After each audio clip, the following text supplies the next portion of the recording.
বয়োজ্যেষ্ঠরা বলছেন এক সময় বাঁশের চাল থেকে রুটি বানিয়ে খাওয়া হতো। দীর্ঘ 50 থেকে 60 বছরে এই এলাকায় এমন ঘটনা আর ঘটেনি। হঠাৎ বেশ কয়েকদিন ধরে এই বাঁশ বাগান থেকে ধান সংগ্রহ করে এনে কৃষক চাল তৈরি করছেন।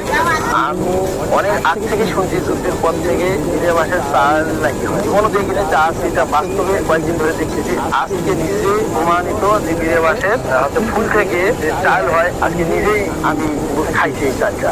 এই ঘটনায় এর মধ্যে এলাকায় বেশ সাড়া ফেলেছে। শুধু তাই নয়, অনেকে দূর দূরান্ত থেকে এক নজর দেখতে আসছেন এই ধান ও চাল। মোবাইল নিয়ে সাহায্য ও বাঁশ চালের ছবি তুলতে ব্যস্ত তারা। এখানে এক ছেলে শুনলাম যে বাঁশের ফুল সংগ্রহ করে সেখান থেকে চাল তৈরি করেছে। তো এইটা আগ্রহ নিয়ে আসলাম দেখার জন্য। পাশে এক বাড়িতে পায়েস পাক করেছে, আমি সেই পায়েসটা মুখে দিয়ে দেখলাম, অত্যন্ত সুস্বাদ। বিষয়টি বিরল হলো, এক প্রজাতির বাঁশ গাছ অনেক বয়স হয়ে গেলে এরকম ফুলের মতো বীজ বের হয়। তবে এই বীজ থেকে চাল তৈরি করে তা ভাত বা অন্যান্য